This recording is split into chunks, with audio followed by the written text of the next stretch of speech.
Praise the Lord. കർത്താവായ യേശുക്രിസ്തുവിൻ്റെ അതിപരിശുദ്ധമായ നാമം വാഴ്ത്തപ്പെടുമാറാകട്ടെ. വീണ്ടും ഒരു പ്രാവശ്യം കൂടി ദൈവത്തിൻ്റെ മാറ്റമില്ലാത്ത വചനവുമായി നിങ്ങളുടെ മധ്യത്തിലായിരിക്കാൻ സർവ്വകൃപാലുവായ ദൈവം അടിയൻ്റെ ജീവിതത്തിൽ ഒരുക്കി തന്ന വിലയേറിയ മകൾ ഭാഗ്യത്തെ ഓർത്ത് അടിയൻ നന്ദിയോട് ദൈവത്തെ സ്തുതിക്കുന്നു, സ്തോത്രം ചെയ്യുന്നു. അടിയനെ ഈ വീഡിയോയിൽ കൂടെ ശ്രവിക്കുന്ന എല്ലാ പ്രിയപ്പെട്ടവർക്കും, ജാതി മത സംഘടനാ വ്യത്യാസമന്യേ എല്ലാ പ്രിയപ്പെട്ടവർക്കും വീണ്ടും വരുന്ന യേശുക്രിസ്തുവിൻ്റെ നിസ്തുല്യ നാമത്തിൽ എൻ്റെ സ്നേഹവന്ദനത്തെ പ്രാരംഭമായി അറിയിക്കട്ടെ. തിരുവചന ചിന്തയിലേക്ക് കടക്കുവാനായി താല്പര്യപ്പെടുന്നു. ഇന്നത്തെ ചിന്താവിഷയമെന്ന് പറയുന്നത് ഈ അകാല മരണം സാത്താന്യമോ എന്ന ഒരു ചോദ്യമാണ്. പലരുടെ അഭിപ്രായത്തിൽ വാഹനാപകടം, കെട്ടിഞ്ഞാടി ചാകുന്നത്, ട്രെയിനിൽ ചാടി ചാകുന്നത്, പല വിധത്തിലുള്ള മരണങ്ങളെ നമ്മൾ ഈ ലോകത്ത് ജീവിക്കുന്നത് കൊണ്ട് നമുക്കെല്ലാവർക്കും അറിയാം. ഓടിച്ചു പോകണം, കുറേ വാക്യങ്ങൾ മാത്രം പറയുവാനാണ് താല്പര്യപ്പെടുന്നത്. സാത്താനാണ് തകർക്കുന്നതെന്നും പറഞ്ഞുകൊണ്ട് സാത്താന്യമാണെന്ന് പറയുന്നവർക്ക് ഈ അകാല മരണം സാത്താന്യമാണെന്ന് പറയുന്നവർക്ക് ഒരു മറുപടി തിരുവെഴുത്ത് എന്ത് പറയുന്നു എന്നുള്ള വ്യക്തമായിട്ട് ദൈവവചനത്തിൽ കൂടെ എനിക്ക് ദൈവം, ഞാനിത് കണ്ട ദിവസം നമ്മളെല്ലാവരും അറിഞ്ഞു വളരെ ദുഃഖമുണ്ട്. ഉണ്ണികൃഷ്ണൻ എന്ന് പറഞ്ഞ കർത്തൃദാസൻ ഈ ഭൂമിയിൽ നിന്ന് മാറ്റപ്പെടുവാനിടയായി. എല്ലാവർക്കും, എനിക്കും അറിയാവുന്ന ഒരു ദൈവദാസനാണ്. പക്ഷേ തന്നെ ഏൽപ്പിച്ച ദൗത്യം താൻ ചെയ്തു, നിവർത്തിച്ചു. കർത്താവിൽ പ്രിയം വെച്ച സ്ഥലത്തേക്ക് താൻ എത്തിച്ചേർന്നു എന്ന് മാത്രമേ ദൈവവചനാടിസ്ഥാനത്തിൽ പറയാനുള്ളൂ. ഒരു സാത്താനും ഒരു മന്ത്രവാദവും ഒരു ആഭിചാരവും ഒരു കൂടോത്രവും യേശു കർത്താവിൻ്റെ രക്തത്താൽ വീണ്ടെടുക്കപ്പെട്ട ഒരു ദൈവ പൈതലിനെ തൊടുവാൻ കഴിയത്തില്ല.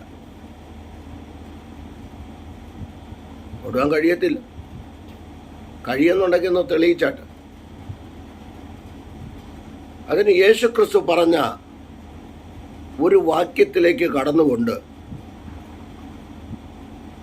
ഞാൻ എൻ്റെ ചിന്താവിഷയത്തിലേക്ക് വരാം. ഓടിച്ച് കുറച്ച് വചനങ്ങൾ മാത്രമേ ചൂണ്ടിക്കാണിച്ചു വരുന്നുള്ളൂ. നമുക്ക് നോക്കാം. യോഹന്നാന്റെ സുവിശേഷം 10-ാം അധ്യായം 28-29 വാക്യത്തിലേക്ക് നമുക്കൊന്ന് കടന്നു നോക്കാം. യോഹന്നാന്റെ സുവിശേഷം 10. ഞാൻ അവയ്ക്ക്, എൻ്റെ ഭാഗം നിങ്ങൾ വായിച്ചോണം, 10-ാം അധ്യായം വായിച്ചാൽ നല്ലതാണ്. ഞാൻ അവയ്ക്ക് നിത്യജീവനെ കൊടുക്കുന്നു, അവ ഒരു നാളും നശിച്ചു പോവുകയില്ല, ആരും അവയെ എൻ്റെ കയ്യിൽ നിന്ന് പിടിച്ചു പറിക്കുകയില്ല.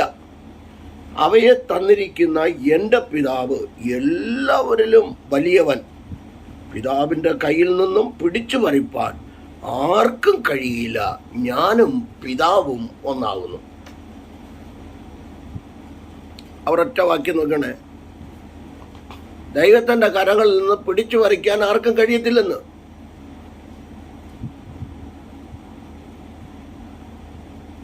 ലൂക്കോസ് 12:6, മത്തായി 10:30 വായിച്ചു നോക്കിക്കേ നിങ്ങൾ.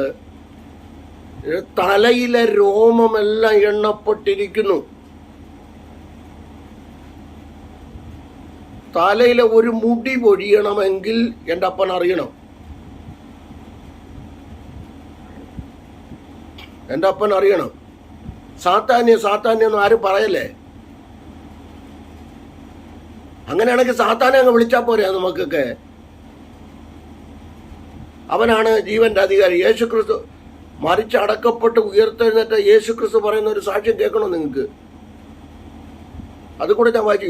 വെളിപ്പാട് പുസ്തകം 1-ാം അധ്യായം അതിൻ്റെ 18-ാം വാക്യത്തിലേക്ക് പോകുമ്പോൾ അവിടെ കിടപ്പുണ്ട്. ഞാൻ മരിച്ചവനായിരുന്നു, എന്നേക്കും ജീവിച്ചിരിക്കുന്നു, മരണത്തിൻ്റെയും പാതാളത്തിൻ്റെയും താക്കോൽ എൻ്റെ കൈവശമുണ്ട്. മരണത്തിൻ്റെയും പാതാളത്തിൻ്റെ താക്കോൽ ആരുടെയില്ല?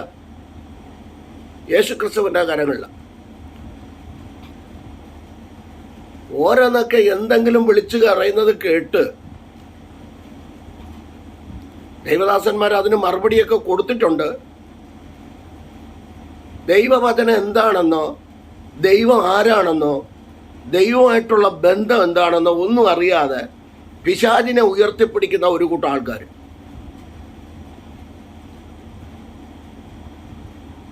അഖിലാണ്ടത്തിൻ്റെ സൃഷ്ടാവിനെ ഉയർത്തേണ്ടതിന് പകരം സകല ചരാചരങ്ങളെ സൃഷ്ടിച്ച, മനുഷ്യനെ സൃഷ്ടിച്ച, മനുഷ്യന് ജീവൻ നൽകിയ, മൂക്കിൽ ശ്വാസം ഊതിയ ആ വ്യക്തിക്ക് മാത്രമേ അധികാരമുള്ളൂ ജീവൻ എടുക്കാൻ. അല്ലാതെ ആർക്കും എടുക്കാൻ പറ്റത്തില്ല. ആർക്കും എടുക്കാൻ പറ്റത്തില്ല. ദുർവ്യാഖ്യാനങ്ങൾ കൊണ്ടുവന്ന് അവിടുന്ന് ഇവിടുന്ന് ഒരു വചനം കോട്ട് ചെയ്ത് ദൈവവചനത്തിൻ്റെ ആധികാരികത മനസ്സിലാകാതെ ചുമ്മാ മീഡിയയിൽ കൂടെ കടന്ന് വിളിക്കുക. ഓരോരുത്തരൊക്കെ എന്നോട് ചോദിക്കുക, ഈ പറയുന്നതിൽ സത്യമില്ലേ എന്ന്. ചിലതിനെ അഹരോൻ കെട്ടഴിച്ച് വിട്ടതുപോലെ അങ്ങ് ആ പുറപ്പാട് ദിവസം 32-ാം അധ്യായം 24, 25, 26 വായിക്കും. അഹരോൻ കെട്ടഴിച്ച് വിട്ടതുപോലെ ചിലതിനെ കെട്ടഴിച്ച് വിട്ടിരിക്കുക. ആരും പറഞ്ഞാൽ കേൾക്കില്ല. ഞാൻ ആരെയും കുറ്റപ്പെടുത്തുന്നില്ല. ദൈവവചനത്തിന് ഓപ്പോസിറ്റ് പറയരുത്. അതുകൊണ്ടാണ് ഗലാത്യർ 1:8-9 പൗലോസ് അപ്പോസ്തലൻ പറയുന്നത്, ഞങ്ങളാകട്ടെ സ്വർഗത്തിലെ ദൂതന്മാരാകട്ടെ ഞങ്ങൾ പ്രസംഗിച്ച ഈ സുവിശേഷത്തിന് വിപരീതമായി ആരെങ്കിലും നിങ്ങളോട് സുവിശേഷം അറിയിച്ചാൽ അവൻ ശപിക്കപ്പെട്ടവൻ. പിന്നെയും പറയുന്നു, അങ്ങനെ അവൻ ചെയ്താൽ അവൻ ശപിക്കപ്പെട്ടവനെന്നാ. വീഡിയോ നീണ്ടുപോകുന്നു, അതുകൊണ്ടാണ് പെട്ടെന്ന് ഓടിപ്പോവുക. വെളിപ്പാട് 22, 18, 19 വചനത്തിൽ കൂട്ടുന്നവനെ കുറിച്ച് പറയുന്നു, കുറയ്ക്കുന്നവനെ കുറിച്ച് പറയുന്നു. വചനം കൂട്ടരുത്, കുറയ്ക്കരുത്, ദുർവ്യാഖ്യാനം ചെയ്യരുത്. വ്യൂസ് കൂടാൻ വേണ്ടി കയറി ചെന്ന് പറയരുത്. നമുക്ക് വ്യൂസൊക്കെ കുറവാ. കേൾക്കുന്നവരിത് അറിഞ്ഞിരിക്കട്ടെ, അവർ പായപ്പാട് മാറട്ടെ. ശാപത്തെക്കുറിച്ച് ഞാൻ ഈ വീഡിയോയിൽ ഇട്ടിട്ടുണ്ട്. നിങ്ങൾ നോക്കിയോ ശാപം പറ്റുമെന്ന്. ശാപത്തെക്കുറിച്ച് 3 വീഡിയോ അതിനകത്ത് കിടപ്പുണ്ട്. നിങ്ങൾ അടിച്ചു നോക്കിക്കോ. New Hope Mizpah Prayer Fellowship നിങ്ങൾ അടിച്ചു നോക്കിയോ. അപ്പോൾ ഞാൻ എൻ്റെ വിഷയത്തിലേക്ക് വരട്ടെ. ഒരിക്കലൊരു കവി ഇങ്ങനെ പാടി, ഒരു ജീവി ജനിക്കിലന്ന് ദൈവം കരുതിയിട്ടുണ്ടവന് മൃത്യുകാലം, ഒരു ലേശം ഇതൊന്നു മാറ്റിവെക്കാൻ അരുതാർക്കും വിഫലം മനുഷ്യയത്നം. അദ്ദേഹത്തോട് എനിക്ക് യോജിപ്പില്ല. 7-ാം ക്ലാസ്സിലൊക്കെ പഠിക്കുന്ന സമയത്ത് പഠിച്ചതാ.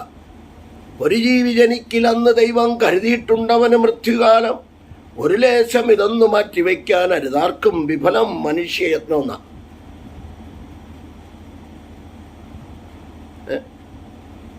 ബൈബിൾ പഠിച്ചാൽ അങ്ങനെയല്ല. യേശുക്രിസ്തുവിനെ കുറിച്ച് ഏകദേശം ചരിത്രപരമായി പഠിച്ചാൽ 33:15 6000 വർഷങ്ങൾക്ക് മുമ്പ് പ്രവചനം കിടക്കുന്നു. സ്ത്രീയുടെ സന്തതി, ഇങ്ങനെ ഒരു നീണ്ട പട്ടിക, യേശുക്രിസ്തുവിൻ്റെ മരണത്തെക്കുറിച്ച്, ഉയർപ്പിനെക്കുറിച്ച് ഒരു നീണ്ട പട്ടിക കിടക്കുന്നു. ഞാൻ അതിലേക്കൊന്നും കിടക്കുന്നില്ല. ഒരുപാട് കാര്യങ്ങൾ അതിനകത്ത് പറയാനുണ്ട്. എൻ്റെ ചിന്താവിഷയം വിട്ട് മാറിപ്പോകുന്നതല്ല. യെരമ്യാവിനെ നോക്കി പറയുക, യെരമ്യ 1:5 മുതൽ 9 വരെയുള്ള വാക്യങ്ങൾ വായിച്ചു നോക്കിക്കേ. നിന്റെ അമ്മയുടെ ഉദരത്തിൽ ഉരുവാക്കുന്നതിന് മുൻപേ നിന്നെ ഞാൻ അറിഞ്ഞു. അല്ലെങ്കിൽ ജാതികൾക്ക് പ്രവാചകനാക്കി വെച്ചിരിക്കുന്നു. കോരേശ് ജനിക്കുന്നതിനും ഏകദേശം 180 വർഷങ്ങൾക്ക് മുൻപ് യെശയ്യാ 44:28, യെശയ്യാ 45, 1, 2, 3 വാക്യങ്ങളിലേക്ക് വരുമ്പോൾ അവിടെ പറയുന്നുണ്ട് 44:28, കോരേശ് എൻ്റെ ഇടയൻ, അവൻ എൻ്റെ ഹിതം അനുഷ്ഠിക്കും.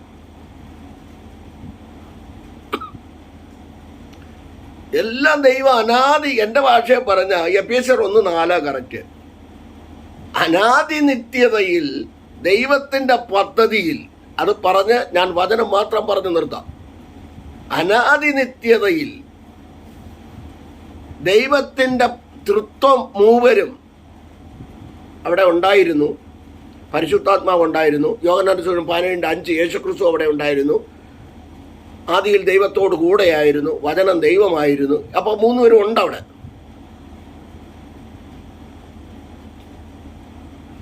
ഞാൻ, നീ, അവൻ എന്നുള്ള പദം കിടക്കുന്നില്ല. അത് ഒരു തന്നെ തൃത്വം തന്നെ. അപ്പോൾ അനാദി നിത്യതയിൽ എന്തൊക്കെ പ്ലാൻ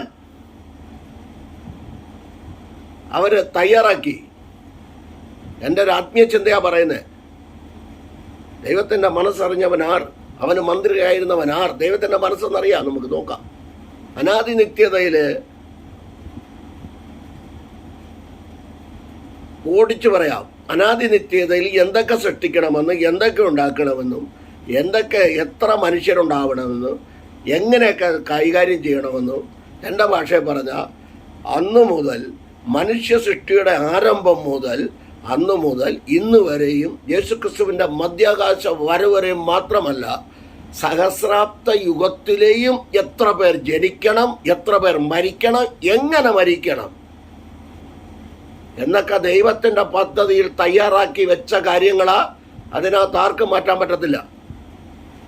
ഒരു തെളിവാണ്. ഇസ്രായേലിൻ്റെ 1-ാമത്തെ രാജാവ് ശൗലിനെ നോക്കിയേ. 31-ാം അധ്യായം, ശമൂവേൽ എഴുതിയ 1-ാം പുസ്തകം 31-ാം അധ്യായം 1 മുതലുള്ള ഭാഗങ്ങൾ നിങ്ങൾ വായിച്ചു നോക്ക്. പുള്ളി ഭയപ്പെട്ട് എന്ത് ചെയ്തു? ഒരുത്തനോട് പറഞ്ഞു, ആയുധവാനോട് നീ എന്നെ വെട്ടിക്കൊല്ലാൻ പറഞ്ഞു. പുള്ളിക്ക് പേടിച്ചിട്ട് കൊന്നില്ല. പക്ഷെ തിരിച്ച് അദ്ദേഹം താൻ കുന്തം കൊണ്ട് ഒരുത്തനെ കുത്താൻ നടന്ന് അവസാനം കുന്തത്തെ വീണു. അവിടെ വീണു മരിച്ചെന്നാണ് അവിടെ കിടക്കുന്നത്. പക്ഷേ ശമൂവേൽ എഴുതിയ 2-ാം പുസ്തകത്തിലേക്ക് പോകണം. കറക്റ്റായിട്ടുള്ള വിവരം അറിയണമെങ്കിൽ 2-ാം അധ്യായം 7 മുതൽ 9 വരെയുള്ള വാക്യങ്ങൾ നിങ്ങൾ വായിച്ചാൽ ഒരു അമാലേക്കൻ കൊല്ലുകയായിരുന്നു ശൗലിനെ. അപ്പോൾ കുന്തത്തിൽ വീണിട്ട് അയാൾ ചത്തില്ല. അപ്പോൾ ദൈവത്തിൻ്റെ പദ്ധതി ഇയാൾ കുന്തത്തിൽ വീണ് ചാവണമെന്നല്ല,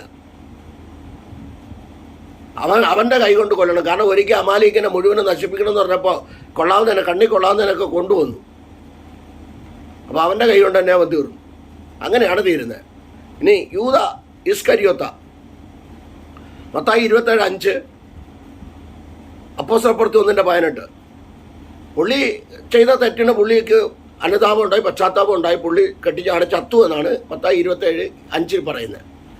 എന്നാൽ അപ്പോസ്തലനായ പത്രോസ് ആത്മനിറവ് പ്രാപിച്ചിട്ട് പുള്ളി പറയുന്നൊരു കാര്യമുണ്ട്. ആത്മനിറവ് പ്രാപിച്ചോ എന്ന് വെച്ചാൽ 1:18 കിടക്കുന്നത്. 2-ാം അധ്യായത്തിലാണ് ആത്മപവർ വരുന്നത്. അവിടെ പുള്ളി പറയുന്നൊരു കാര്യമുണ്ട്. അവൻ അനീതിയുടെ കൂലി കൊതിച്ച് നിലം മേടിച്ച് അവൻ കെട്ടി ഞാണു. പക്ഷെ എങ്ങനെയാണെന്നറിയാം, കഴുത്തൊടിഞ്ഞ് കുടൽ വെളി ചാടി അങ്ങനെയാണ് മരിച്ചത്. അങ്ങനെ മരിക്കണമെന്നായിരുന്നു ദൈവത്തിൻ്റെ പദ്ധതി. എങ്ങനെയാലും മരിക്കണമല്ലോ. ഇനി മരിക്കാതിരിക്കണമെങ്കിൽ ജനിക്കാതിരിക്കണം. എൻ്റെ ഭാഷ പറഞ്ഞ എന്നാൽ ജനിക്കാതെ മരിച്ചവരും ഉണ്ട്. ആദാം ഹവ്വ ദമ്പതികൾ അവർ ജനിച്ചവരല്ല, അവരെ സൃഷ്ടിച്ചത്. അവർ തൻ്റെ വാരിയിലെടുത്ത്, ആദാമിൻ്റെ വാരിയിലെടുത്ത് അവരെ സൃഷ്ടിച്ചു. ആദാമിനെ ദൈവം പൊടി കൊണ്ട് സൃഷ്ടിച്ചു, സാദൃശ്യത്തിൽ സ്വരൂപത്തിൽ സൃഷ്ടിച്ചു, മൂക്കി ജീവശ്വാസം മതി. ഇത്രയും അറിഞ്ഞാൽ മതി. നമ്മുടെ വിഷയം അതല്ല. അവിടെ ജീവിക്കാൻ പറഞ്ഞതും ദൈവം, മരിക്കണമെന്ന് പറഞ്ഞതും ദൈവം. അപ്പോൾ അവിടത്തേക്ക് വരുമ്പോൾ അനാദി നിത്യതയിൽ ഇത്രയും പദ്ധതി ദൈവം തയ്യാറാക്കി വെച്ചു എന്ന് പഠിക്കുന്നതാണ് നല്ലത്. അപ്പം ധർമ്മരാജൻ ആരിൽ എവിടെ ജനിക്കണം, ആരിൽ ജയിക്കണം, എത്ര വയസ്സ് വരെ ജീവിക്കണമെന്ന് ഈ ലോകത്തിലുള്ളവർക്ക് ആർക്കും അറിയാൻ പറ്റൂല. ഈ പ്രസംഗിച്ചുകൊണ്ടിരിക്കുമ്പോൾ പോയാലെന്ത് ചെയ്യും? നമുക്കൊരു നിത്യത കിട്ടുമെന്നുള്ള ഉറപ്പല്ലേ? ആ ഉറപ്പ് പോരെ, മരണഭയം വേണ്ടല്ലോ.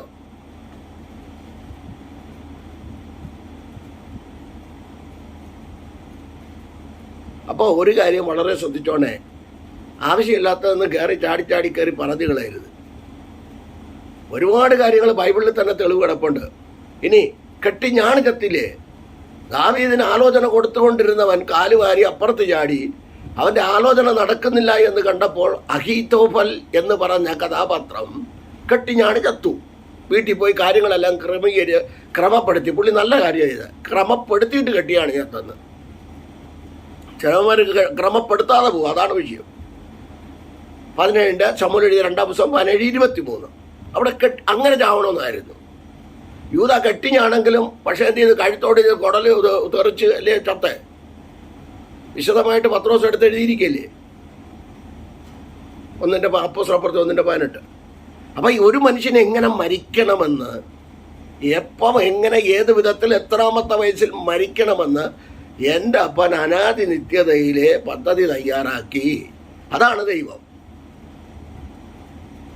അനാദി നിത്യതയിൽ 3 പേരുണ്ടായിരുന്നു. അനന്ത നിത്യതയിൽ വിശുദ്ധിയോടെ വേർപാടോടെ ജീവിക്കുന്ന വ്യക്തി ജീവിതങ്ങളൊക്കെ അവിടെ കാണും. ഇതാണ് ശരി. മരണത്തെ ഉയർത്തിപ്പിടിക്കല്ലേ. മരിക്കും, നമ്മളെല്ലാവരും മരിക്കും. പക്ഷെ ദൈവം ഓരോരുത്തർക്കും കൊടുത്തിരിക്കുന്ന ശുശ്രൂഷ അത് വിശ്വസ്തയോടെ വിശുദ്ധിയോടെ ചെയ്താൽ പോരെ. അടുത്തൊരു വചനം പറയുന്നു, വിലാപങ്ങൾ നിങ്ങൾ 3:30 മുതൽ, ഞാൻ ക്ലിയർ ആയിട്ട് തരാം വചനം തെളിവ് തരാം. ഞാൻ ആരോട് തർക്കിക്കാനൊന്നുമില്ല.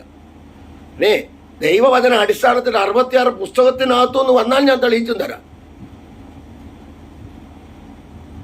അല്ലാതെ എനിക്ക് ഇങ്ങോട്ട് ചാടിക്കറി വരരുത്.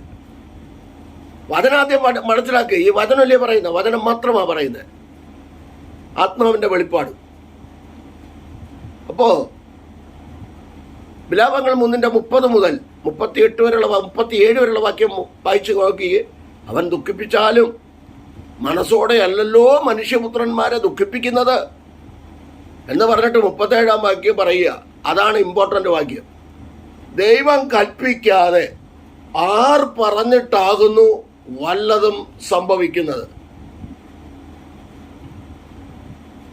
ദൈവം കൽപ്പിക്കാതെ 3:38, ദൈവം കൽപ്പിക്കാതെ ആർ പറഞ്ഞിട്ടാകുന്നു വല്ലതും സംഭവിക്കുന്നത്? ദൈവം പറയാതെ, ദൈവം അറിയാതെ ഒരു പൊടി ചലിക്കത്തില്ല, ഒരു പൊടി ചലിക്കത്തില്ല. അതുകൊണ്ട് അങ്ങനെ ഒന്നും ആരും പേടിക്കണ്ട. ഒരുപാട് വാക്യങ്ങൾ. 2 കൂട്ടരുടെ അഭിപ്രായങ്ങളാവുന്നു. ഒന്ന്, യജമാനൻ നല്ല പൂന്തോട്ടത്തിലേക്ക് കയറിയാൽ നല്ല പൂവിനെ പറിക്കുന്നു, നല്ലതേ പറിക്കുന്നുള്ളൂ യജമാനൻ, നല്ലത് നോക്കിയാണ് പറിക്കുന്നത്. രണ്ടാമത്തേതാണ്, തെങ്ങ് കയറ്റക്കാരൻ തെങ്ങിൽ കയറിയാൽ അവൻ വിളഞ്ഞ തേങ്ങ, മൂത്ത തേങ്ങ നോക്കി മൂത്തവരെ നോക്കി ഇടും. അപ്പോഴാ താഴേക്കുന്ന ഉടമസ്ഥൻ പറയും, 2 കരിക്കൂടെ വെട്ടിയരേന്ന്. അവ വെട്ടിയില്ലേ പറ്റൂ. ചിലപ്പോൾ കരിക്ക് വെട്ടും, ചിലപ്പം മൂത്തതിന് ശേഷം പോവും. പക്ഷെ ഞാൻ ചോദിക്കുന്ന ഒരേ ഒരു ചോദ്യം, അപ്പം സഹോദരങ്ങൾ മരിച്ചു, ഒക്കെ മരിക്കുന്നു, നമ്മളും മരിക്കും. അത് ഒരുങ്ങുക എന്നുള്ള, ഇതൊക്കെ പഠിപ്പിക്കാൻ നമ്മൾ ഒരുങ്ങുക എന്നുള്ളതല്ലേ. നമുക്കൊരു ഭയം വേണമെന്നല്ലേ.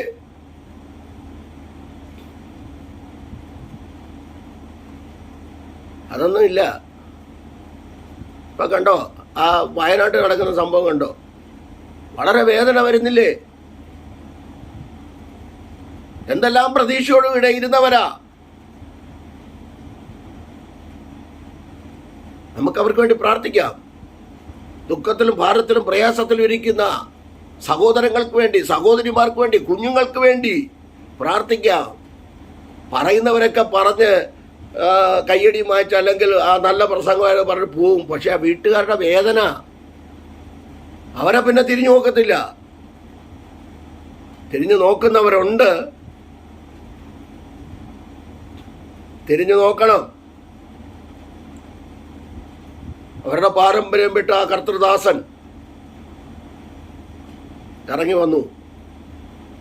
47-ാമത്തെ വയസ്സിൽ താൻ കർത്താവിൻ്റെ സമയം അപ്പം വിളിച്ചു പോയി. അത്രയും മാത്രമേ ഞാൻ പറയുന്നുള്ളൂ. അവരെ വേദനിച്ചിരിക്കുന്നവരുണ്ട്, അവിടെ കുഞ്ഞുങ്ങളുണ്ട്. അപ്പോൾ നമ്മൾ ചെയ്യേണ്ട എന്താണ്? അതിനെക്കുറിച്ച് ദുർവ്യാഖ്യാനങ്ങളൊന്നും നടത്തരുത്. പാരമ്പര്യത്തിൻ്റെ ശാപം, ഗിദയോൻ പാരമ്പര്യത്തിൻ്റെ വെട്ടിമുറിച്ചിട്ടിട്ടാണ് വന്നത്. ഇതൊക്കെ എവിടുന്ന് കയറി വരുന്നതെന്ന് അറിയത്തില്ല. ഇതൊന്നും ഓട്ടോ ഞാൻ തെളിവ് തരാം, കുറേ വചനങ്ങൾ തെളിവ് തരാം. യേശുക്രിസ്തു പറഞ്ഞ വചനങ്ങൾ ആദ്യം പറയാം, അല്ലെങ്കിൽ പിന്നെ അത് കഴിയുക. അതിലേക്ക് തന്നെ പോകാം നമുക്ക്. ബാക്കി കാര്യങ്ങളൊക്കെ ഞാൻ പിന്നെ വായിച്ച് കേൾപ്പിക്കാം. അല്ലെങ്കിൽ വചനങ്ങൾ പറഞ്ഞു നിങ്ങൾ ഇരുന്ന് വായിച്ചോണം, പിശാചിന് നിങ്ങളെ തൊടാൻ പറ്റുമെന്ന്. പിശാചിന് അവകാശപ്പെട്ടത് ഉണ്ടെങ്കിലല്ലേ തൊടാൻ പറ്റൂ. യേശു കർത്താവിൻ്റെ രക്തത്താൽ വീണ്ടെടുക്കപ്പെട്ട ദൈവമക്കൾ അനുദിന കുറവുകളെ ഏറ്റുപറഞ്ഞ് പ്രാർത്ഥിക്കുന്നവർക്ക് ഒരു ദുഷ്ടപിശാചും തൊടാൻ പറ്റത്തില്ല. രക്തത്തിൻ്റെ പ്രൊട്ടക്ഷൻ ഉണ്ട്, ദൂതന്മാരുടെ കാവലുണ്ട്. യോഹന്നാൻ 10:28-29 യേശു പറഞ്ഞു.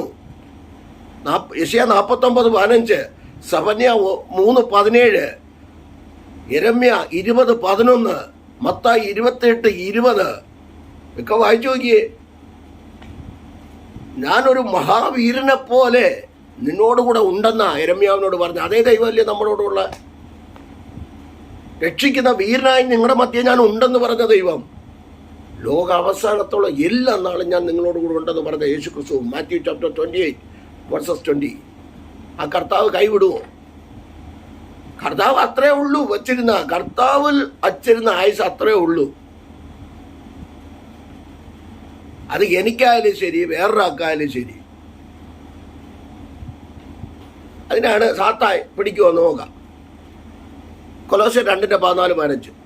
അതിക്രമങ്ങളൊക്കെയും നമ്മോട് ക്ഷമിച്ച ചട്ടങ്ങളാൽ നമുക്ക് വിരോധവും പ്രതികൂലവുമായിരുന്ന കയ്യെഴുത്ത് മായ്ച്ച് ക്രൂശിൽ തറച്ച് നടുവിൽ നിന്നും നീക്കിക്കളഞ്ഞു. വാഴ്ചകളെയും അധികാരങ്ങളെയും ആയുധവർഗം വയ്പ്പിച്ച് ക്രൂശിൽ അവരുടെ മേൽ ജയോത്സവം കൊണ്ടാടി അവരെ പരസ്യമായ കാഴ്ചയാക്കി. എബ്രായർ 2:14-15. മക്കൾ ജഡരക്തങ്ങളോട് കൂടിയവർ ആകൊണ്ട് അവനും അവരെപ്പോലെ ജഡരക്തങ്ങളോട് കൂടിയവനായി മാറി മരണത്തിൻ്റെ അധികാരിയായ പിശാചിനെ തൻ്റെ മരണത്താൽ നീക്കി ജീവപര്യന്തം മരണഭീതിയിലായ അടിമകളായിരുന്നവരെ ഒക്കെയും വിടുവിച്ചെന്ന്. ഇനി എവിടെ പിശാച് വരുന്നത്? ഇനി പ്രവചനം നോക്കാം. ഹോശേയ പ്രവചനം 13:14. ഞാൻ അവരെ പാതാളത്തിൻ്റെ അധീനത്തിൽ നിന്നും വീണ്ടെടുക്കും, മരണത്തിൽ നിന്നും ഞാൻ അവരെ വിടുവിക്കും. മരണമേ, നിന്റെ ബാധകൾ എവിടെ? പാതാളമേ, നിന്റെ സംഹാരം എവിടെ? അതിനോട് ചേർന്ന് വന്നു കഴിഞ്ഞാൽ കൊരിന്ത്യർക്കെഴുതിയ 1 ലേഖനം 15:55 പറയുന്നു, ഹേ മരണമേ, നിന്റെ ജയം എവിടെ? ഹേ മരണമേ, നിന്റെ വിഷമുള്ളവിടെ എന്ന് ചോദിച്ചുകൊണ്ട് വെല്ലുവിളിക്കുക. അവിടെ നോക്കി യേശുക്രിസ്തുവിനെ അടച്ചൊതുക്കി ഇടാൻ നോക്കി. കർത്താവ് മരിച്ച് അടക്കപ്പെട്ടു. അതാ പറഞ്ഞേ, വെളിപ്പാട് പുസ്തകത്തിന്റെ പാർട്ടി പറഞ്ഞു കേട്ടില്ലേ, ഞാൻ മരിച്ചനായിരുന്നു, ഇതാ എന്നേക്കും ജീവിച്ചിരിക്കുക, ഇനി മരണമില്ല. മരണത്തിൻ്റെയും പാതാളത്തിൻ്റെയും താക്കോൽ എൻ്റെ കൈവശമുണ്ട്. ഇത്രയും വാക്യങ്ങളൊക്കെ നിങ്ങളൊന്ന് വായിച്ചു നോക്കിയേ. ഇത്രയും വചനങ്ങളൊക്കെ ഉണ്ടായിട്ടും പിശാചിനെ പേടിക്ക് നോക്കിയോണ്ടേ. യേശുക്രിസ്തു പറഞ്ഞ കേട്ടോ, ഞാൻ കൽപ്പിക്കാതെ ആർ പറഞ്ഞിട്ടാകുന്നു വല്ലത് സംഭവിക്കുന്നത്. 2 3 വാക്യം എടുത്തുകൊണ്ട് നിന്ന കാര്യം നടക്കില്ല. ഇതിനൊക്കെ തെളിയിച്ചു കൊടുക്കണം. പിശാചിന് അധികാരമില്ല. ദൈവമക്കളുടെ മേൽ പിശാചിന് അധികാരമില്ല. എന്നോട് എത്രയോ എണ്ണം പറഞ്ഞ് തല വെട്ടുമെന്ന്. വെട്ടിയോ? സമയമായില്ല, അതുകൊണ്ട് വെട്ടിയില്ല. എവിടെല്ലാം വച്ചു പറഞ്ഞിട്ടുണ്ട് തല വെട്ടുമെന്ന്? വെട്ടിയോ? ഇല്ല, സമയമായില്ല. സമയമാകുമ്പം വെട്ടും, ചിലപ്പോൾ സമയമാകുമ്പം പോവും. അത് അപ്പൻ്റെ പദ്ധതിയിലാണ് കിടക്കുന്നത്. അതിന് ഞാനൊരു വാക്യം നിങ്ങൾക്ക് തരാം. സദൃശവാക്യം 27-ാം അധ്യായം അതിൻ്റെ 1-ാം വാക്യം ഞാനൊന്ന് വായിച്ച് കേൾപ്പിക്കുക. ഇതെല്ലാം എഴുതി വെച്ചിരിക്കുക. നാളത്തെ ദിവസത്തെ ചൊല്ലി പ്രശംസിക്കരുത്. ഒരു ദിവസത്തിൽ എന്തെല്ലാം സംഭവിക്കുമെന്ന് നാം അറിയുന്നില്ലല്ലോ. നാളത്തെ ദിവസത്തെ നോക്കി പ്രശംസിക്കരുതെന്ന് ഉണ്ടോ?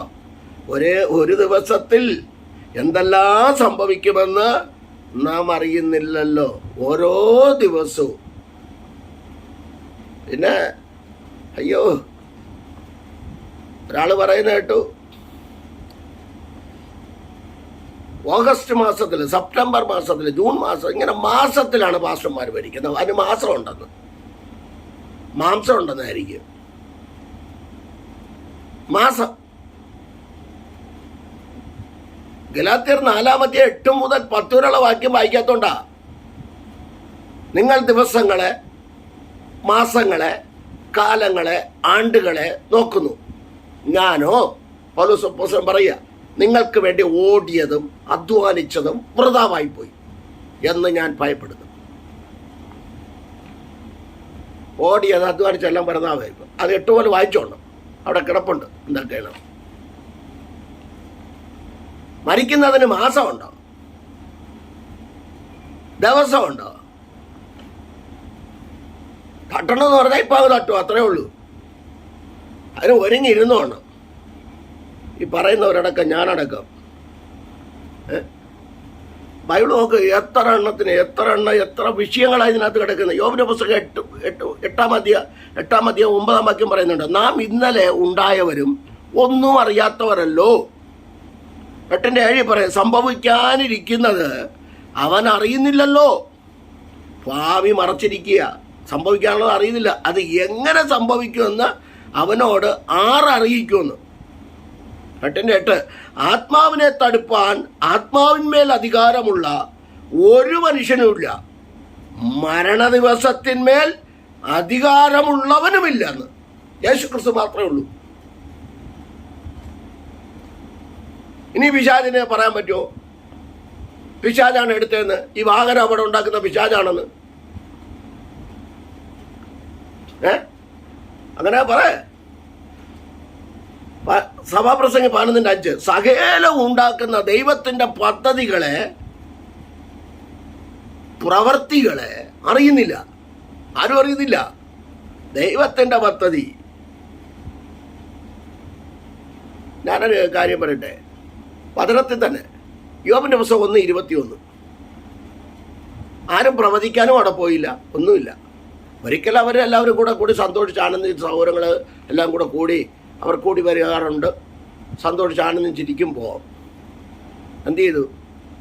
1:21, 1-ാം അധ്യായം പഠിച്ച 2-ാം അധ്യായം പഠിച്ചാൽ മതി. ദുഃഖത്തിൻ്റെ കഥ തന്നെ അത്.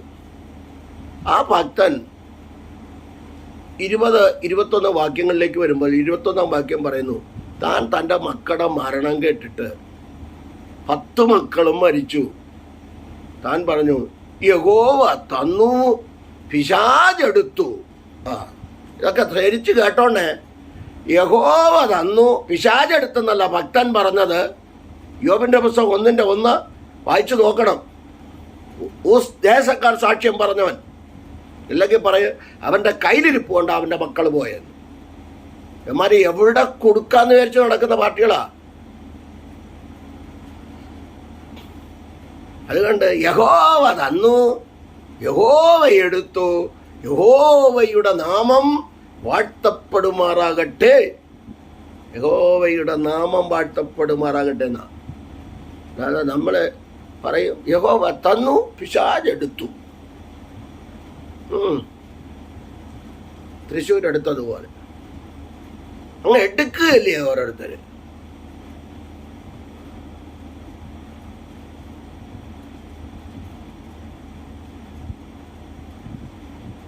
പാരമ്പര്യത്തിൽ പിടിയിൽ കിടന്ന് യേശു കർത്താവിൻ്റെ രക്തത്താൽ കഴുകൽ പ്രാപിച്ച് രക്ഷിക്കപ്പെട്ട് മാനസാന്തരപ്പെട്ട് കഴുകൽ പ്രാപിച്ച് വിശ്വാസ സ്നാനം സ്വീകരിച്ച് വിശുദ്ധിയിലും വേർപാടിലും നടക്കുന്ന ഒരു ദൈവ പൈതലിനെ തൊടാൻ പറ്റൂല.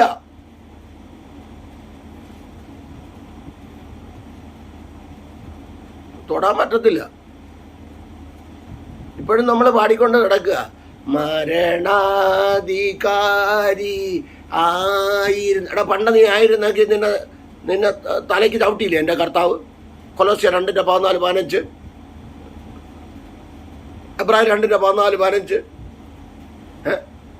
തലയ്ക്ക് ചവിട്ടിയില്ലേ? ഇനി എന്തിനാ ഈ മരണാധികാരിയായിരുന്നെന്ന് പറഞ്ഞുകൊണ്ടിരിക്കുന്നത്?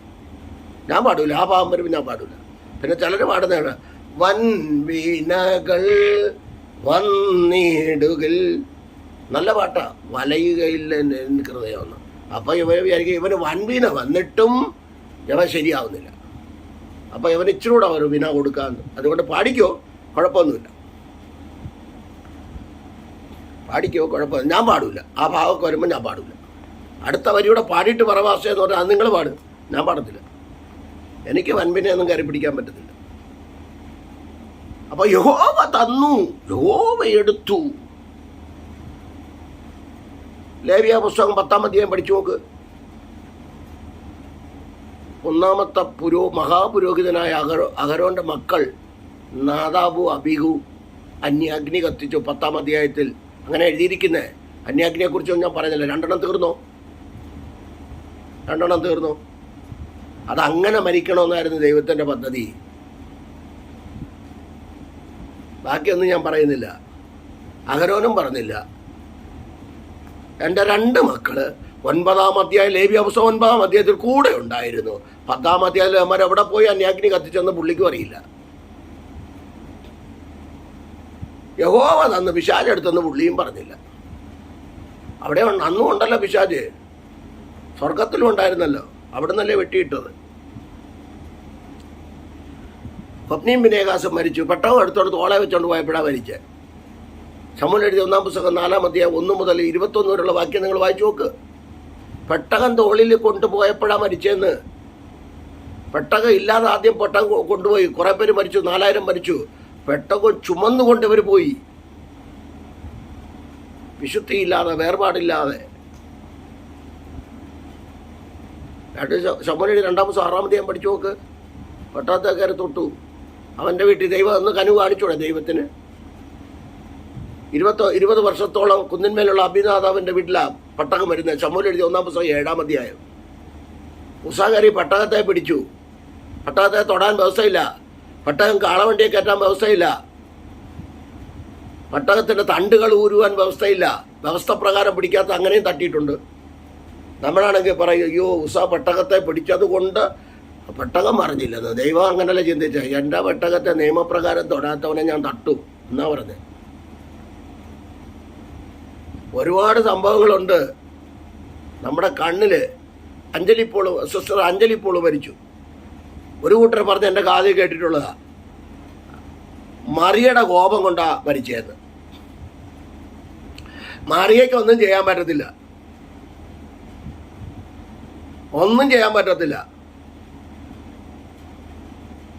അതിന് വാക്യത്തിൻ്റെ തെളിവുകളുണ്ട്. 66 പുസ്തകത്തിനകത്ത് നിന്ന് കൊണ്ടുപോവാ. മറിയയുടെ കാര്യം തന്നെ അപ്പോസ്തല പ്രവൃത്തി 1-ാം അധ്യായം 12 മുതൽ താഴോട്ട് വായിക്കുമ്പോൾ 120 പേർ കാത്തിരുന്നവരുടെ കൂട്ടത്തിൽ യേശുവിൻ്റെ അമ്മ മറിയുണ്ടായിരുന്നു പരിശുദ്ധാത്മാവിനെ പ്രാപിക്കാൻ. പരിശുദ്ധാത്മാവിനെ പ്രാപിച്ചതിന് ശേഷം ശിഷ്യന്മാരോ അപ്പോസ്തലന്മാരോ ആരും ഒരു കാര്യം അവരെക്കുറിച്ച് പറഞ്ഞിട്ടില്ല. ചിലപ്പോൾ അവരുടെ കൂടെ നിന്ന് ശുശ്രൂഷ ചെയ്യണം, ശുശ്രൂഷയ്ക്ക് സഹായിച്ച് കാണും. അത് കഴിഞ്ഞിട്ട് അവർ മരിച്ചു കാണും. മരിച്ച വിവരം പോലും നീ ചരിത്രത്തിലുണ്ടോ എന്ന് എന്നോട് ചോദിച്ചാൽ എനിക്കറിയില്ല. എനിക്ക് ചരിത്രമൊന്നും അറിയില്ല. ഞാൻ പതിനാവ് പറഞ്ഞു. മറിയുടെ കോപം കൊണ്ടല്ല, അത് അങ്ങനെ തന്നെയാണ് എന്നുള്ളത് ദൈവത്തിൻ്റെ മുൻനിർണയപ്രകാരം, അനാദി നിത്യതയിലെ ദൈവത്തിൻ്റെ പദ്ധതി പ്രകാരം അങ്ങനെയായിരുന്നു. ഓരോരുത്തരെ എങ്ങനെ മരിക്കണമെന്ന് എൻ്റെ അപ്പനാ തീരുമാനിച്ചിരിക്കുന്നത്. എത്രയെണ്ണം കയറും കൊണ്ട് ചാവുമെന്നും പറഞ്ഞിട്ടുണ്ട്. കയറി തൂക്കാൻ നോക്കിയിട്ട് ചാവാൻ പറ്റിയോ? സമയമായില്ല. യാലിയാ പറയുക 19-ാം അധ്യായത്തിൽ എനിക്ക് അങ്ങ് ചത്താ മതി. രാജാക്കന്മാർക്ക് എഴുതി 1-ാം പുസ്തകം 19-ാം അധ്യായം, എനിക്ക് മരിച്ചാൽ മതി. മരിച്ചോ? യാലിയാവേ, നീ അങ്ങനല്ല മരിക്കേണ്ടത്. നീ ഇവിടെ കിടന്ന് പഴുത്തളിഞ്ഞ് പുഴുത്തു ഇവിടെ കുഴിച്ചിടാനും ആരും ഇല്ലാതെ നീ ഇവിടെ കിടന്ന് ചത്തു കഴിഞ്ഞാൽ നാണം കിടതാണ്ട വലിയൊരു പ്രവാചകൻ ഇവിടെ കിടന്ന് മരിച്ചു, അവനെ കുഴിച്ചിടാൻ പോലും ആരുമില്ലെന്ന് പറയും. പണ്ട് ഞങ്ങൾ കോഴിക്കോട്ട് പ്രവർത്തനം ആരംഭിച്ച് സ്വോത്രം കൂടി വരവ് വന്നപ്പോഴാണ് ഓരോരുത്തന്മാർ ചോദിച്ചത്, ഇവന് ശവക്കോട്ടയുണ്ടോ എന്ന്. ശവക്കോട്ട സമയം ഓടി പോവാ. അപ്പോൾ ശവക്കോട്ടയുണ്ടോ എന്ന് ഞാൻ പറഞ്ഞ ഒരു കാര്യം ചെയ്യ്, നീ കുഴിച്ചിട്ട് നീ ഒന്ന് ചത്തതാ, ഞാൻ കുഴിച്ചിടാം. അപ്പോൾ ചാവാതെ എങ്ങനെ കുഴിച്ചിട്ടുന്നേ? പുറപ്പാട് 2-ാം അധ്യായം 10 മുതൽ 15 വരെ വായിക്കുമ്പോൾ മോശം കണ്ടില്ലേ? ഒരുത്തനെ ഒറ്റ അടിക്ക് കൊന്ന് അവൻ തന്നെ കുഴിച്ചിട്ടു. എനിക്കറിയാം അങ്ങനെയൊക്കെ കുഴിച്ചിടാൻ. വേറൊന്നും വേണ്ട, ഒരു 6 അടി കുഴിയെടുക്കാനൊക്കെ എനിക്കറിയാം. അതിനുള്ള ആരോഗ്യമൊക്കെ ഉണ്ടെന്ന്. കുഴിച്ചിടാൻ ജീവിച്ചിരിക്കുമ്പോൾ കുഴിച്ചിടുന്ന പാർട്ടികളാണ്. ചത്തു കഴിഞ്ഞവനെയൊക്കെ കുഴിച്ചിടത്തില്ല, ചൊവ്വേതരെ കുഴിച്ചിടത്തില്ല. പോട്ടെ, ഞാനതിലേക്ക് കിടക്കുന്നില്ല. അതുകൊണ്ട് ദൈവവചനത്തെ വളച്ചൊടിച്ച് ഒന്നും വേണ്ട, ദൈവവചനത്തെ ചൂണ്ടിക്കാണിച്ചാൽ പോലെ ഇങ്ങനെ പറയുന്നു അപ്പോസ്തലന്മാരൊക്കെ സ്വതന്ത്രം തിരിഞ്ഞു നിന്നുകൊണ്ട് ചൂണ്ടിക്കാണിക്കയില്ലേ? ഓരോരുത്തരെ ചൂണ്ടിക്കാണിച്ച് ഓരോരുത്തരെ പ്രവാചകന്മാരെ ചൂണ്ടിക്കാണിച്ചല്ലേ അവർ ഓരോന്ന് പറയുന്നത്. ഈ വചനത്തെ അവതരിപ്പിക്കേണ്ട കാര്യമൊന്നുമില്ല. വചനം ചൂണ്ടിക്കാണിച്ചു കൊടുത്താൽ മതി.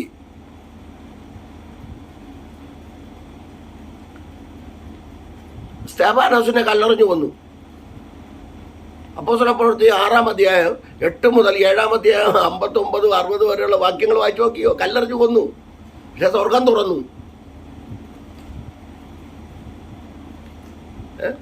ചെറുപ്പക്കാരനല്ലായിരുന്നോ? അപ്പോസ്തലപ്രവൃത്തി 12-ാം അധ്യായം നോക്ക്. പത്രോസിനെ കാരാഗ്രഹത്തിൽ അടയ്ക്കുന്നതിന് മുൻപ് തലേ ദിവസം പ്രാർത്ഥിക്കുന്ന, മുഴങ്കാല ഇരുന്ന് പ്രാർത്ഥിക്കുന്ന യാക്കോബിനെ വെട്ടിക്കൊന്നു. യൗവനക്കാരനല്ലായിരുന്നു, തല വെട്ടി. ഓരോരുത്തരെ എങ്ങനെ മരിക്കണമെന്ന് അപ്പൻ്റെ ലിസ്റ്റിലുണ്ട്. അതിനിവിടുത്തെ വലിയ പുള്ളികളോ കള്ളപ്രവാചകന്മാരോ കള്ളപ്രവാചകിമാരോ ഇറങ്ങണ്ട. ദൈവവചനം ചൂണ്ടിക്കാണിച്ചോട്. പ്രവചിക്കുന്നവന് പ്രവചനം എന്താണെന്നറിയില്ല. യിരെമ്യാവിനോട് പറഞ്ഞു 25:30. യിരെമ്യാ 25:30. യിരെമ്യാവേ, യഹോവയുടെ അരുളപ്പാട് ഉണ്ടായതെന്തെന്നാൽ, യിരെമ്യാവേ, ഈ വചനങ്ങളെ നീ പ്രവചിച്ച് പറയണമെന്നാ.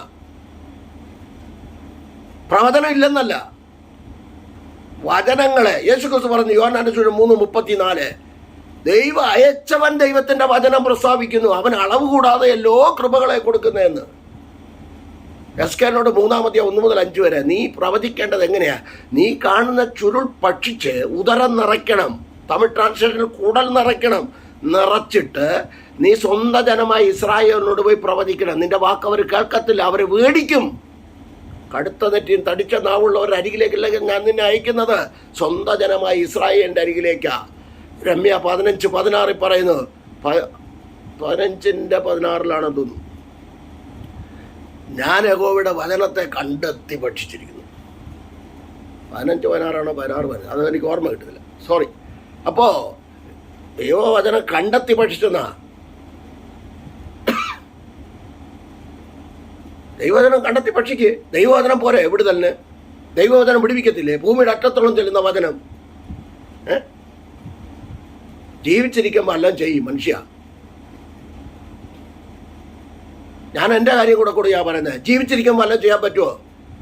ചത്ത് കഴിഞ്ഞിട്ട് കുറേ ഞാൻ പറഞ്ഞിട്ടുണ്ട്, എൻ്റെ മക്കളോട് എൻ്റെ ഭാര്യയോടും പറഞ്ഞിട്ടുണ്ട്, ഞാൻ ചത്ത് കഴിഞ്ഞാൽ ഒരു റീത്തോ ഒരു ഏറ്റവും കുറഞ്ഞ പെട്ടി ഈ ഇട്ടിരിക്കുന്ന ഷർട്ട് മതി, ഇതുപോലും വേണമെന്നില്ല. പാവങ്ങൾക്ക് കൊടുത്തോണം.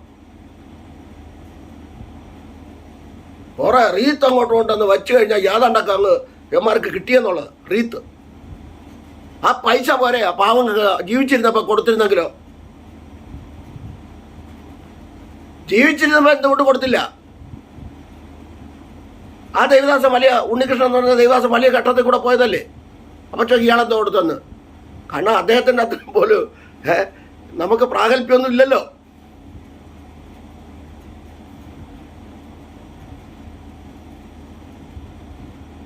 അനുകമ്പയുടെ അനുതാപത്തോടുകൂടെയൊക്കെ ഓരോരുത്തർ ആദ്യം കയറ്റി സ്റ്റേജുകളിൽ. പിന്നത്തേതിന് അദ്ദേഹത്തിന് ദൈവത്തിൻ്റെ വചനം ശക്തമായി പ്രഘോഷിക്കാൻ ദൈവം കൃപ കൊടുത്തു. നന്ദി, ദൈവത്തിന് മഹത്വം. തന്നെ ഏൽപ്പിച്ച ശുശ്രൂഷ താൻ ചെയ്തു തികച്ചു വിശുദ്ധിയോടെ സ്വർഗരാജ്യത്തിലേക്ക് പോയി.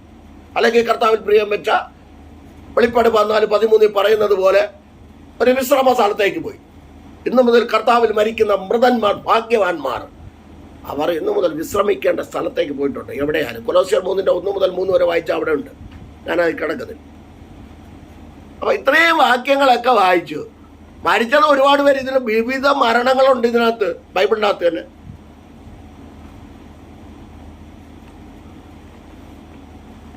അപ്പോസ്തലന്മാരെല്ലാവരും എങ്ങനെയാ മരിച്ചത്? യോഹന്നാൻ അപ്പോസ്തലൻ ഒഴികെ ബാക്കിയുള്ളവരെങ്ങനെയാ മരിച്ചത്?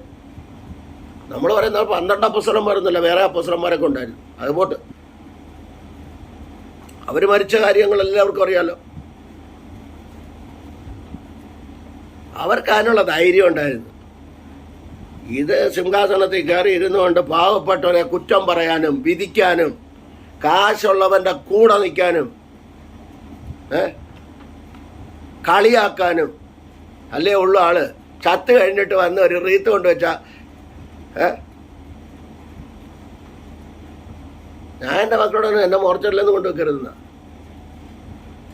അന്നേരം കുഴിച്ചിട്ടേക്കണം. എവിടാന്ന് വെച്ചാ മനസ്സിലായോ? അതൊക്കെ പേടിയാ. അതിനാ നമുക്ക് പേടിയാ. എന്താ പേടിയാ? വേണ വാക്യം തരാം. അപ്പം അതുകൊണ്ട് ഈ ആവശ്യമില്ലാത്തത് കിടന്ന് പറയരുത്. നമ്മൾ ആരെയും കുറ്റം വിധിക്കാൻ നമ്മൾ ആരുമല്ല. മറ്റുള്ളവൻ്റെ തെറ്റിനെ ഗ്രഹിക്കുന്ന നീ അവരെ കുറ്റം വിധിക്കാൻ നീ ആറ്, നിന്റെ കണ്ണിൽ കോലിരിക്കേ എന്നുള്ള പദം കർത്താവ് പറയുന്നില്ലേ? എല്ലാവർക്കും അറിയാമല്ലോ. അതുകൊണ്ട് നമ്മൾ ആരെയും കുറ്റം വിധിക്കുന്നതല്ല. ദൈവവചനം അറിയാതെ കൊരിന്ത്യർക്കർ 2:17 വാക്യം എടുത്ത് വെച്ച് വായിച്ചോണം. ഞങ്ങൾ ദൈവവചനത്തിൽ കൂട്ടിച്ചേർക്കുന്ന അനേകരെ പോലെ അല്ല. അടുത്ത ഭാഗം വായിച്ചോണം. ദൈവവചനത്തിൽ കൂട്ടിച്ചേർക്കരുത്.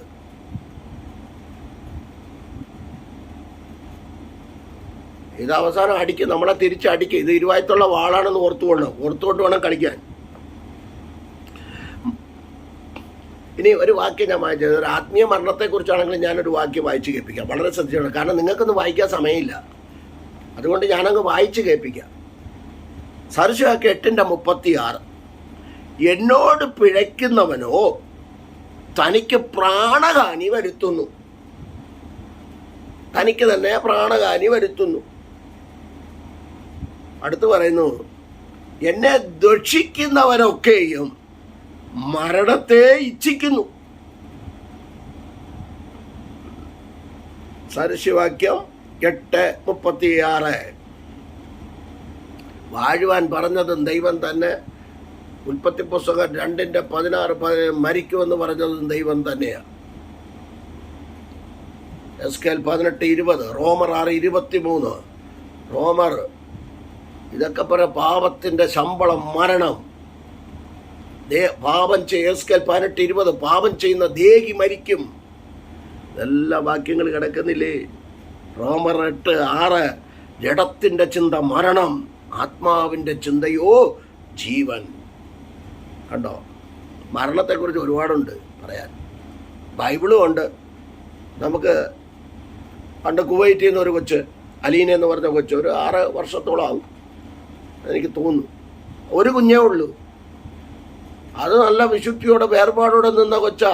പ്ലസ് ടു എങ്ങാണ്ട് ഡെസ്റ്റിനേഷൻ എങ്ങാണ്ട് മാർക്ക് നല്ല മാർക്ക് വായിച്ച് പാസ്സായി. ഇവിടെ ഡോക്ടറേറ്റിന് പഠിക്കുമെന്ന് പറഞ്ഞ് ഡോക്ടറാകുമെന്നും പറഞ്ഞുകൊണ്ട് പലരും പ്രവചിച്ച് അങ്ങനെ അവൾ ഈ നാട്ടിലേക്ക് വന്ന എൻട്രൻസ് എഴുതാൻ. അതിൻ്റെ കൂട്ടത്തിൽ വേറെ അവരുടെ ഉപ്പാപ്പൻ്റെ എങ്ങാണ്ട് ഒരു കൊച്ചുണ്ടായിരുന്നു. നിങ്ങളെല്ലാവരും വായിച്ച് ഇതിലെല്ലാം ഉണ്ടായിരുന്നതാണ്. ആ കൊച്ചു വന്ന വഴിക്ക് ആക്സിഡൻറ്റിൽ മരിച്ചു. സാത്താൻ എടുത്തതാണ്. ആ മാതാപിതാക്കൾക്ക് വിഷമമുണ്ട്, നമുക്കും വിഷമമുണ്ട്. നമുക്ക് വിഷമമില്ലെന്നൊന്നും പറഞ്ഞില്ല. പക്ഷെ ഈ ഒരു കാര്യം നമ്മുടെ മനസ്സിൽ കയറിയാൽ, എൻ്റെ ദൈവം അറിയാതെ, യേശു ക്രിസ്തു അറിയാതെ ഒരു തലയിലൊരു രോമം പൊഴിയത്തില്ലെന്ന് ആദ്യം വിശ്വസിക്കണം. മന്ത്രവാദം ചെയ്യട്ടെ.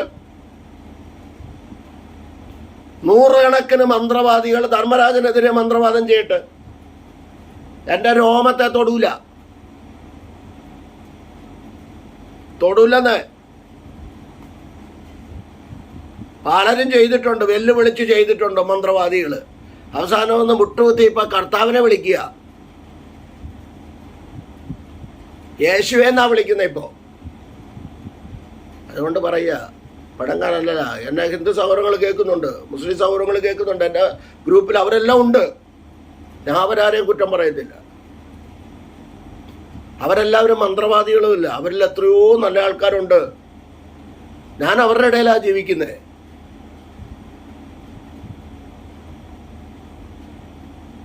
എന്തൊരു കാര്യം ഉണ്ടെങ്കിലും അവർ തന്നെ ഞങ്ങളെ വന്ന് വിളിക്കും, ഞങ്ങളെ അറിയിക്കും, ഞങ്ങൾ പോവും.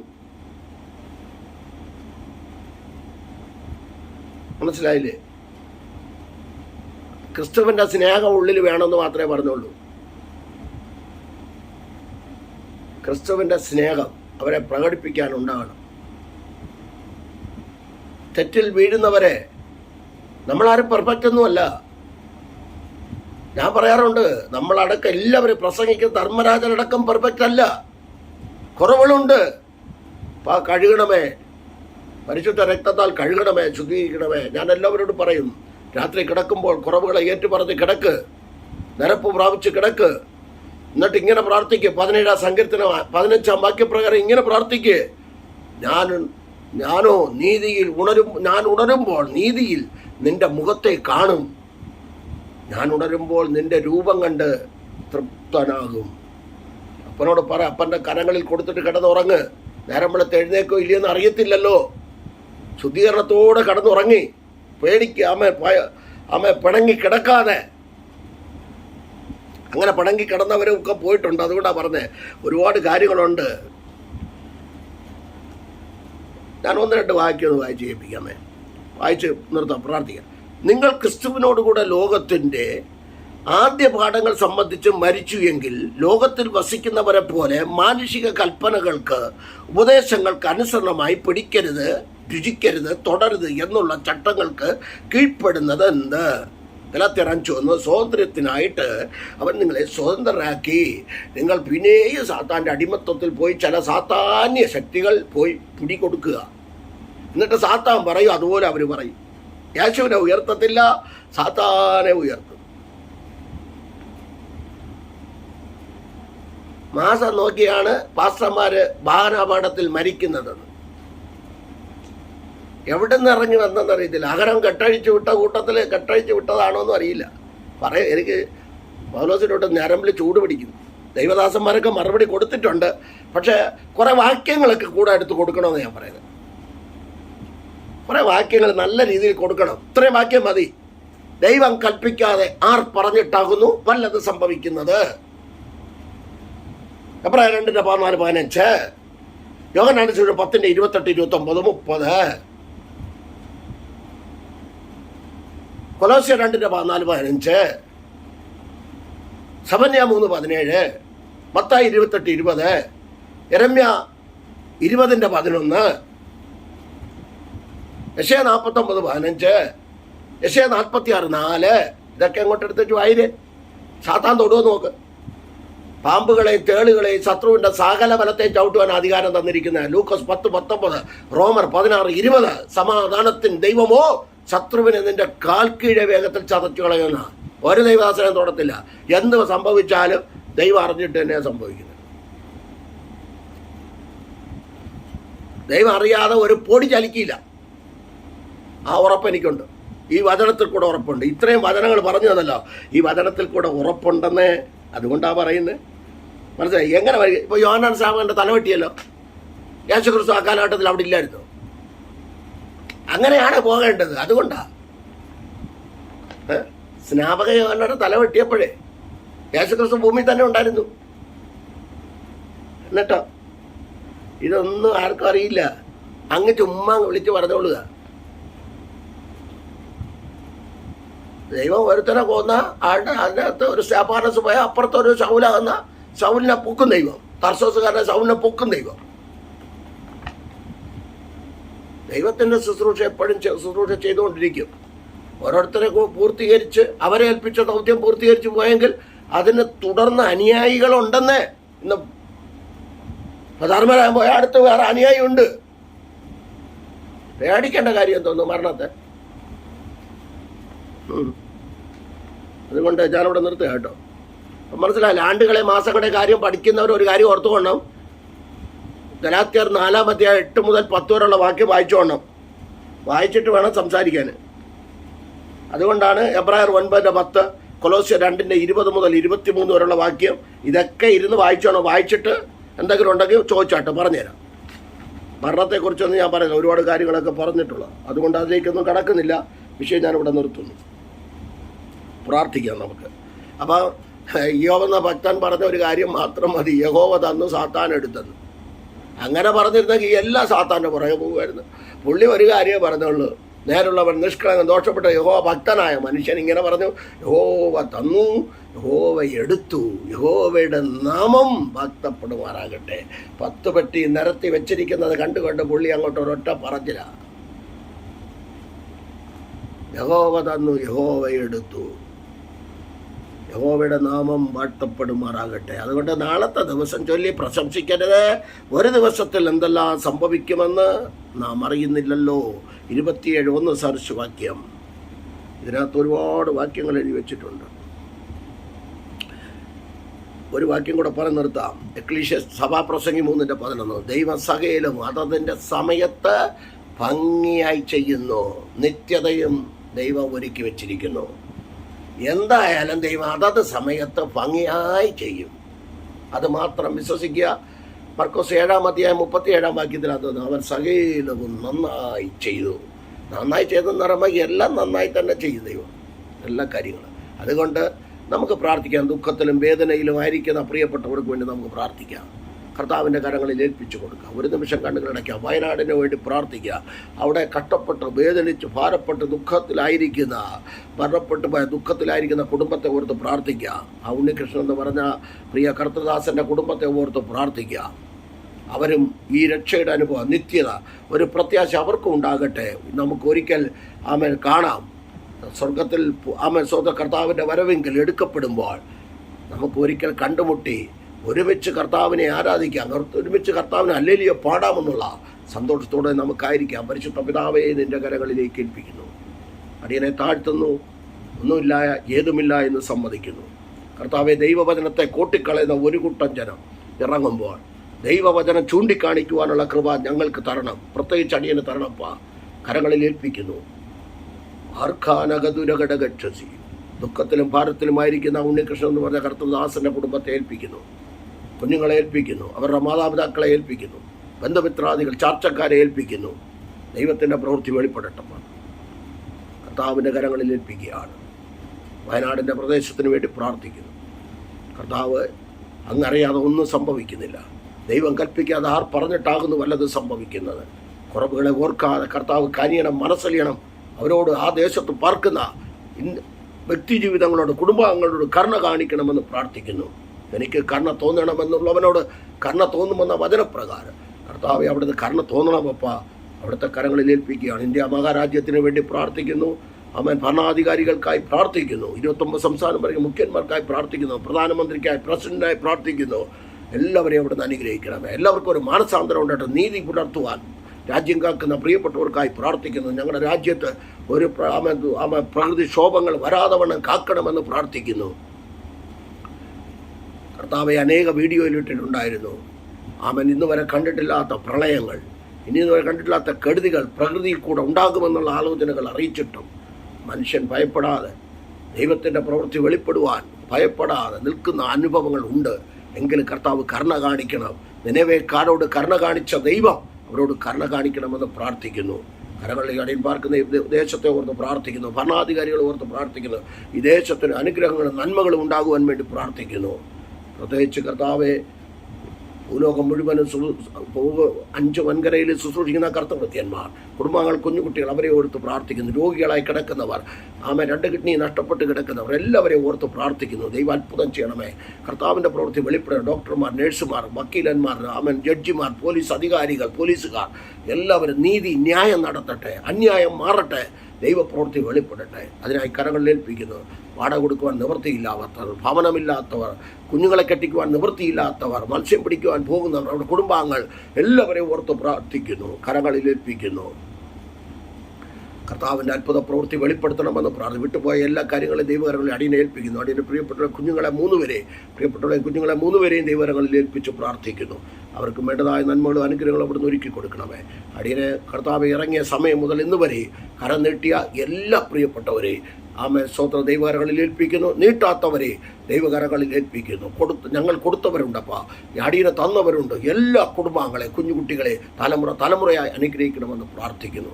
പ്രാർത്ഥന കേട്ടതിലും നന്ദി. വില്ലേജുകളിൽ പ്രവർത്തിക്കുന്ന പ്രിയപ്പെട്ടവരെ ഓർത്ത് പ്രാർത്ഥിക്കുന്നു. എല്ലാ ദൈവദാസന്മാരെയും ഏൽപ്പിക്കുന്നു. പ്രാർത്ഥന കേട്ടുള്ള നന്ദിയപ്പ. മുഴുവൻ മഹത്വം അവിടുന്ന് എടുക്കണമേ. യേശു ക്രിസ്തുവിൻ നാമത്തിൻ്റെ പിതാവേ. ആമേൻ, ആമേൻ, ആമേൻ. God bless you, God bless you all abundantly. ദൈവം എല്ലാവരെയും അനുഗ്രഹിച്ച് കാക്കുമാറാകട്ടെ. ആമേൻ, ആമേൻ.